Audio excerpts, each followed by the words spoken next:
नमस्कार, देश प्रदेश में आपका स्वागत है। दिल्ली से मैं हूं परिमल कुमार और मुंबई से मेरे साथ है मेरी सहयोगी पूजा भारद्वाज।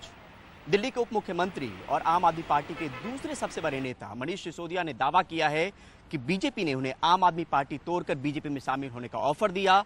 बदले में सीबीआई, ईडी सारे केस बंद हो जाएंगे। साथ में यह भी भरोसा दिया कि दिल्ली में वो बीजेपी की तरफ से मुख्यमंत्री पद के उम्मीदवार होंगे। देखिए शरद शर्मा की रिपोर्ट।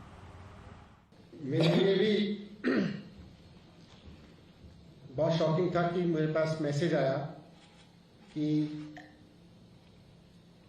दो मैसेज थे, दो पार्ट थे उस मैसेज के कि एक तो आपके खिलाफ जितने ईडी के, सीबीआई के केस चल रहे हैं इनको सबको खत्म कर दिया जाएगा, और दूसरा है कि आप बीजेपी ज्वाइन करके, पार्टी तोड़ के बीजेपी ज्वाइन कर लीजिए और हम आपको सीएम बना देंगे, क्योंकि हमारे पास में कोई सीएम कैंडिडेट नहीं है वहां पे दिल्ली में भारतीय जनता पार्टी में। आम आदमी पार्टी तोड़ो, बीजेपी में आओ, सीबीआई, ईडी के केसों से मुक्ति और बीजेपी के मुख्यमंत्री उम्मीदवार बन जाओ। मनीष सिसोदिया का दावा है कि बीजेपी की तरफ से यह संदेश भिजवाया गया था, लेकिन उन्होंने नकार दिया। हालांकि जब सिसोदिया से उस बीजेपी नेता का नाम पूछा गया तो उन्होंने सीधा सीधा नाम नहीं बताया। जो लोग जिन्होंने मुझे मैसेज दिया उन्होंने मुझे कहा कि वेस्ट बंगाल में शुभेंदु अधिकारी जी को हमने ही ज्वाइन कराया था, असम में हेमंत शर्मा जी को हमने ही ज्वाइन कराया था, फिर नारायण राणे जी से लेके और जो और ज्वाइनिंग उन्होंने कराई है, तो उन्होंने कहा कि हम पे आप भरोसा रखिए, हम लोग इसमें हैं, हम ही ज्वाइन कराते हैं। जयंत पांड्या जी को भी हमने ही ज्वाइन कराया था। बीजेपी का कहना है कि मनीष सिसोदिया ध्यान भटकाने के लिए ऐसी बातें कर रहे हैं। मनीष सिसोदिया जी का ये जितना एक्ट है, जितने डायलॉग्स हैं, ये एक बार और सिद्ध कर रहा है कि वो सच में इस अपराध में बहुत अंदर तक डूबे हुए हैं। देखो, ये लोग ढोंगी लोग हैं, ये लोग झूठ की हर लिमिट को क्रॉस कर चुके हैं और ये समझते हैं कि जनता जो है ना कठपुतली है। दिल्ली के लोगों की आंखें खुल चुकी हैं और मैं समझता हूं कि ये जितना बौखलाहट है ये सब यही बताता है कि मनीष सिसोदिया भ्रष्टाचार के लंबे और बड़े दलदल में घुस चुके हैं। वैसे एक्साइज पॉलिसी में कथित भ्रष्टाचार के मामले में घिरते मनीष सिसोदिया के साथ अरविंद केजरीवाल डटकर खड़े हैं। जिस व्यक्ति को पूरे देश की शिक्षा व्यवस्था सौंप देनी चाहिए, जिस व्यक्ति ने 5 साल के अंदर करिश्मा करके दिखा दिया, मौजूदा रवायती पार्टियां 70 साल में जो काम नहीं कर पाई और जिस व्यक्ति ने वो काम करके दिखा दिया कि सरकारी स्कूलों को शानदार बना दिया, इस देश के गरीब बच्चों को भविष्य दे दिया, उस व्यक्ति पे सीबीआई की रेड कराते हो तुम लोग? शर्म नहीं आती तुम लोगों को? और फिर ये अनर्गल बातें कर रहे हो। ऐसे व्यक्ति को तो भारत रत्न मिलना चाहिए। पूरे शिक्षा व्यवस्था प्रधानमंत्री जी को बुलाना चाहिए, उनको कहना चाहिए भाई जो भी पार्टी हो, पार्टीबाजी करने थोड़ी, देश का विकास करना है। मनीष जी बैठिए, हमें बताइए कैसे शिक्षा व्यवस्था ठीक करें, ये होना चाहिए था। आम आदमी पार्टी को लगता है कि जिस चक्रव्यूह में वो फंसी है उससे निकलने का एक ही तरीका है, गुजरात चुनाव में अच्छा प्रदर्शन। लिहाजा अरविंद केजरीवाल और मनीष सिसोदिया दोनों गुजरात में चुनाव प्रचार में जुटे हुए हैं। अब जहां तक बात है गुजरात की राजनीति की, तो आम आदमी पार्टी का लक्ष्य है खुद को सबसे पहले बीजेपी की टक्कर में दिखाना, लाना, जबकि बीजेपी राष्ट्रीय स्तर पर और दिल्ली स्तर पर तो आम आदमी पार्टी पर जमकर हमले कर रही है, लेकिन गुजरात में बीजेपी आम आदमी पार्टी को फिलहाल इग्नोर करते हुए ही नजर आ रही है। गुजरात से अपने कैमरा सहयोगी अश्विनी मेहरा के साथ मैं शरद शर्मा, एनडीटी मीडिया। बढ़ते आगे खबर पटना से, जहां तैनात एक एडीएम की गुंडागर्दी की तस्वीरें सामने आई हैं। राजधानी में शिक्षक अभ्यर्थी प्रदर्शन करने के लिए उतरे थे। उन पर पुलिस ने लाठीचार्ज किया और इस दौरान मजिस्ट्रेट के तौर पर तैनात एडीएम के सिंह ने यहाँ पर गुंडागर्दी की। और इन तस्वीरों में आप देख सकते हैं किस तरह से तिरंगा लिए जो एक प्रदर्शनकारी है उन पर डंडा बरसाते हुए यहाँ पर ये नजर आ रहे हैं। तिरंगे का जो ये अपमान है वहाँ खड़े पुलिस और प्रशासन के दूसरे लोग भी देख रहे थे। तिरंगे के ऊपर लाठी बरसाने वाले एडीएम के सिंह इस दौरान मीडिया से भी उलझते हुए नजर आए। इस बीच राज्य सरकार ने इस लाठीचार्ज की जांच के लिए कमेटी बना दी है। तो हमने मामला जो है उनसे समझा और हमने पूछा कि भाई क्या कार्रवाई की जा रही है। तो उन्होंने कहा कि एक जांच कमेटी बना दी गई है, दोषी पाने पे उनको सजा मिलेगी। सब लोगों से हम मिल रहे हैं और हम यही सारे विद्यार्थियों से अपील करेंगे कि आप लोग थोड़ा धैर्य रखिए।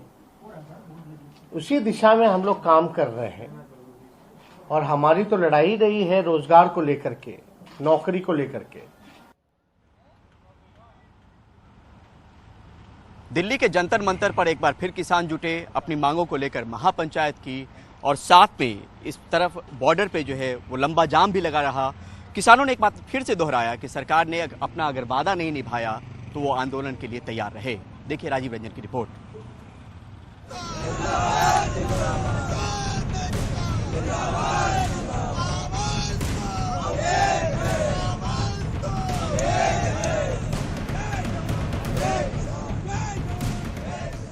किसानों से जुड़े मुद्दे को लेकर जंतर मंतर पर महापंचायत। पंजाब, हरियाणा, उत्तर प्रदेश, मध्य प्रदेश, राजस्थान समेत दक्षिण भारत के कई राज्यों के किसान तपती गर्मी में आज जुटे। बड़ी तादाद में महिलाएं और बुजुर्ग भी आए। सब के सब सरकार से खफा दिखे। सुई से लेके जहाज तक जो भी चीज बनती है तो वो चीज बनाने वाला है उसका रेट तय करता है कि मेरा कितना खर्चा हुआ है और कितना प्रॉफिट चाहिए मेरे को। एक किसान है जो उसकी लागत बहुत ज्यादा होती है फसल उगाने में, तो उसका जो रेट है वो तय कौन करता है? किसान खुद नहीं कर सकता। उसका रेट तय करता है जहाँ जिसको यही नहीं पता कि किसानी में एक किले में कितना बीज पड़ता है, क्या कैसे होती है किसानी। हम लोग जो है इस बार आर पार की लड़ाई के मूड में हैं, वापस नहीं जाएंगे। लेकिन इस धोखेबाज सरकार को, किसानों के साथ धोखा करने वाली सरकार को सबक सिखा देंगे, मिट्टी में मिला देंगे। इससे पहले किसानों के जंतर मंतर आने को लेकर पुलिस दिल्ली से लगी सीमा पर अलर्ट दिखी। नतीजा ये हुआ कि हर जगह लंबा जाम लग गया। कई जगहों पर एम्बुलेंस तक ट्रैफिक जाम में फंसी रही। पुलिस सिंधु, गाजीपुर और टिकरी बॉर्डर पर किसानों की गाड़ियों को रोककर जांच करती नजर आई।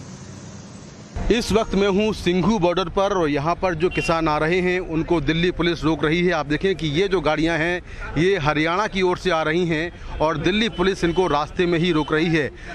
जंतर मंतर पर पंचायत होनी है लेकिन ये लोग पंचायत की तरफ जा रहे हैं, लेकिन पुलिस ने इनको सिंघू बॉर्डर पर यहाँ पर रोक लिया है।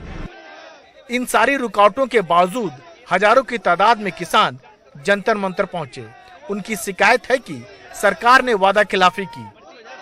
अगर हमने एमएसपी की गारंटी की बात की, वो खेतीबाड़ी मंत्री जी मुकर चुके हैं कि हमने तो कभी बात ही नहीं की इसके ऊपर। इन्होंने कहा कि हम किसानों के मुकदमे वापस लेंगे, वो अभी तक लटक रहे हैं। इन्होंने कहा कि बिजली शोध बिल नहीं लेकर आएंगे, वो भी ले आए। इन्होंने कहा कि लखीमपुर के जो दोषी हैं उनको सजा देंगे और वो भी अभी लटक रहा है बीच में। अजय मिश्रा टैनी के बारे में रिपोर्ट आ चुकी है मैं सुप्रीम कोर्ट की, तब भी उसके खिलाफ कार्रवाई नहीं हो रही। तो फिर मतलब क्या, इन सब को लेकर राष्ट्रपति को हमने ज्ञापन देने की प्रयास करें। हालांकि इस महापंचायत से कई किसान नेताओं ने दूरी बनाए रखी। राकेश टिकैत और दर्शन पाल जैसे कई नेता यहाँ नहीं दिखे। बावजूद किसानों के जोश और उत्साह में कोई कमी नहीं नजर आई।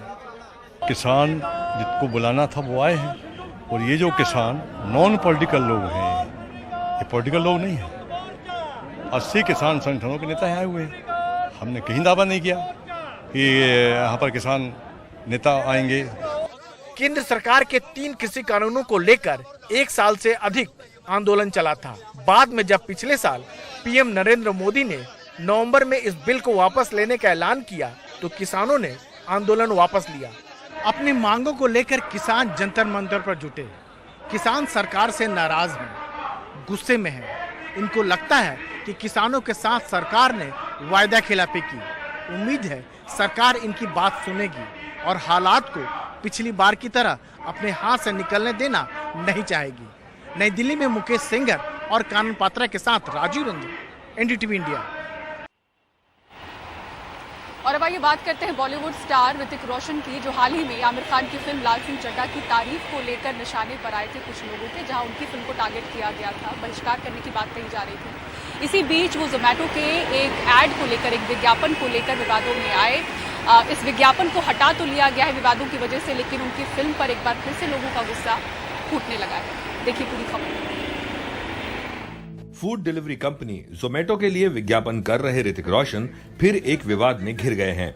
एक विज्ञापन में वो अलग अलग शहरों में वहां के रेस्टोरेंट से खाना मंगवाते हैं और जब उज्जैन की बारी आती है तो कहते हैं उज्जैन में है तो महाकाल से थाली मंगवा ली। इस पर महाकाल मंदिर के पुजारी ने नाराजगी जताई और सोशल मीडिया पर इस फूड डिलीवरी कंपनी के साथ ऋतिक रोशन पर भी लोगों का गुस्सा फूटा।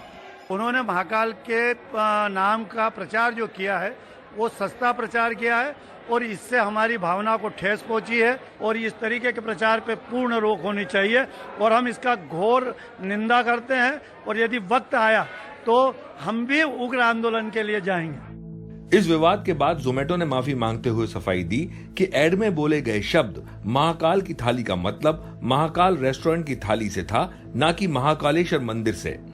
विवाद के बाद इस विज्ञापन को हटा लिया गया। हाल ही में ऋतिक रोशन की आने वाली फिल्म विक्रम वेदा का बॉयकॉट भी ट्रेंड कर रहा था, जिसकी वजह थी आमिर खान की फिल्म लाल सिंह चड्ढा की ऋतिक द्वारा तारीफ। फिल्म देखने के बाद ऋतिक ने ये तारीफ सोशल मीडिया पर की थी, जिसके बाद ऋतिक और उनकी फिल्म के बॉयकॉट की मांग उठने लगी। एम्स दिल्ली के छात्र पिछले 9 दिनों से धरने पर हैं, आक्रोशित हैं। दरअसल उनके एक साथी की मौत का जिम्मेदार वो प्रशासन को मान रहे हैं और बैचलर ऑफ ऑप्टोमेट्रिक के तमाम छात्र पिछले 9 दिनों से एम्स डायरेक्टर के चैम्बर के बाहर धरने पर बैठे हुए हैं। लेकिन मांग पर कोई सुनवाई न होता देख पहले वो लोग रिले हंगर स्ट्राइक पर थे, अब अनिश्चितकालीन भूख हड़ताल पर कुछ छात्र चले गए हैं। देखिए रिपोर्ट। धरने पर बैठे ये छात्र एम्स में पैरामेडिकल की पढ़ाई कर रहे हैं। बैचलर ऑफ ऑप्टोमेट्री में फर्स्ट ईयर के अपने साथी अभिषेक मालवीय की 13 अगस्त को मौत को ये सब प्रशासनिक लापरवाही बता रहे हैं और उसी दिन से प्रशासन के खिलाफ मोर्चा खोल रखा है। प्रमुख 5 मांगे हैं। पहली मांग ये है कि जो बच्चा मरा है उसकी फैमिली को कंपनसेशन मिले 1 करोड़ रुपए का। दूसरा ये है कि हम सभी बच्चों को हॉस्टल मिले। तीसरा ये है कि जो डिस्क्रिमिनेशन हो रहा है नर्सिंग, एमबीबीएस और हमारे बीच में, ये भेदभाव खत्म हो। चौथा ये है कि कमेटी बनाई जाए और जांच की जाए, जो इसके दोषी उनको सजा मिले। पांचवा ये है कि हम बच्चे अपने हक के लिए लड़ रहे हैं, हम कोई ऐसा कोई उत्पात नहीं मचाना चाहते, तो हमारे खिलाफ कोई कार्रवाई ना हो। पढ़ना भी है और पुरजोर तरीके से अपनी मांग भी रखनी है, लिहाजा मुद्दे और मांगों को लेकर सब डटे हैं। 2019 तक इन्हें हॉस्टल दिया जाता था, पर पिछले 2 साल से हॉस्टल के दरवाजे इनके लिए बंद हैं। बारी बारी से भूख हड़ताल कर रहे इन छात्रों में से अब 5 छात्र अनिश्चितकालीन भूख हड़ताल पर चले गए हैं। अभी तक हमारा रिले हंगर स्ट्राइक चल रहा था, अभी हम इंडेफिनेटली हंगर स्ट्राइक पे जाएंगे जब तक हमारी मांगे पूरी नहीं मान ली जाती है। कितने लोग इंडेफिनेट? हम 5 लोग जाएंगे, ये 5 लोग हैं। ठीक, आजाद मीना रहेगा, कमलेश यादव रहेगा, प्रीति वर्धन रहेगी, नेहा राय और मैं दिलीप कुमार। जब तक मांग नहीं मानी? हाँ, जब तक मांग नहीं मान ली जाती है हम कुछ भी पानी भी नहीं पिएंगे और हमारी मांगे पूरी कर लेते हैं, उसके बाद ही हम अपना अनशन तोड़ेंगे। प्रशासन इनकी मांग को अनसुना तो अब तक कर ही रहा है, वहीं इनकी आवाज दबाने की भी अब पुरजोर कोशिश है। जहां ये छात्र धरने पर हैं, वहां गार्ड की ऐसी नजर कि कैमरा कुछ भी कैद ना कर पाए। यहां गम है, गुस्सा है और मांग मनवाने की जिद, लिहाजा हक की ये लड़ाई फिलहाल जारी है। नई दिल्ली से परिमल कुमार, एनडीटीवी इंडिया। भोपाल में बारिश से किस तरह से हुआ है बुरा हाल, दिखाएंगे आपको पूरी खबर और तस्वीरें ब्रेक के बाद। बन रही है देश विदेश के साथ।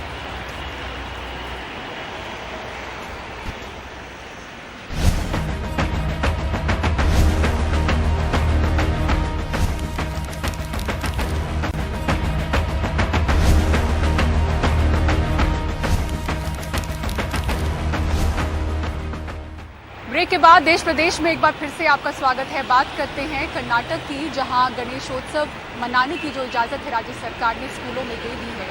अब एसडीपीआई और सीएफआई जैसी जो संस्थाएं उन्होंने मांग की है कि स्कूलों में सभी धर्मों के जो उत्सव हैं वो मनाने चाहिए। अब बता दें कि जो संस्थाएं हैं वो हिजाब को लेकर भी जो आंदोलन चला उसमें ये शामिल रहे। आपको दिखाते हैं पूरी खबर। कर्नाटक में हिजाब विवाद को अभी ज्यादा दिन नहीं हुए। अब गणेश उत्सव को लेकर नया विवाद पैदा होता नजर आ रहा है। प्री यूनिवर्सिटी कॉलेजेस के खिलाफ मोर्चा खोलने वाली पार्टी एसडीपीआई और छात्र संगठन कैंपस फ्रंट ऑफ इंडिया ने राज्य के शिक्षा मंत्री बीसी नागेश के खिलाफ मोर्चा खोल दिया है। इनका मानना है कि सभी धर्मों के उत्सव स्कूलों में मनाए जाने चाहिए। अगर आपको गणेश को देता है, कोई मुसलमान इसको नहीं दो नहीं बोलेगा, कोई क्रिश्चियन नहीं बोलेगा। आप गणेश को भी दो, आप सरस्वती को भी दो, आप नमाज को भी दो, आप क्रिश्चियन प्रेयर को भी दो। सबको देते हैं तो ठीक है, अगर एक कम्युनिटी को देते हैं ये इनजस्टिस है, ये नहीं हो सकता। आफ्टर द हिजाब इशू, हिजाब विवाद के बाद किस तरह से ध्रुवीकरण हुआ वो आपने देखा। ऐसे में हमें लगता है कि ध्रुवीकरण की इस तरह की कोशिश नहीं होनी चाहिए इन द कैंपस। लेकिन दक्षिणपंथी हिंदू संगठनों के मुताबिक हिजाब और गणेश उत्सव में फर्क है। पिछले 75 साल से गणेश उत्सव को स्कूल में शांत रीत से एक अच्छे तरह से सभी हिंदू बच्चे, मुस्लिम बच्चे, क्राइस्ता बच्चे जैसा बौद्ध कम्युनिटी का बच्चे सभी मिलकर इसका आचरण कर रहे हैं। अभी तक इसका कुछ भी विवाद नहीं है। अभी क्यों विवाद कर रहे हैं? मुस्लिम और ईसाई संगठनों के मुताबिक गणेश उत्सव की ही तरह दूसरे धर्मों के कम से कम एक उत्सव को स्कूलों में मनाने की इजाजत देनी चाहिए, देश के धर्मनिरपेक्ष संविधान का आदर करते हुए। बेंगलुरु से कैमरामैन कुमार के साथ निहाल किदवई, एनडीटीवी इंडिया।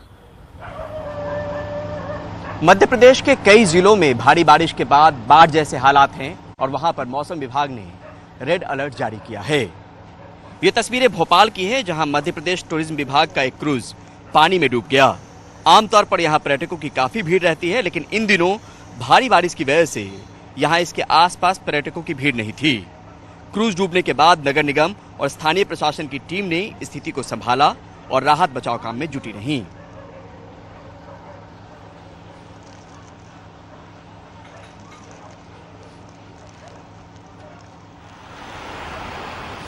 और देश प्रदेश में फिलहाल इतना ही। दिल्ली से मेरे सहयोगी परिमल कुमार और मुंबई से मुझे दीजिए इजाजत। खबरों के लिए देखते रहें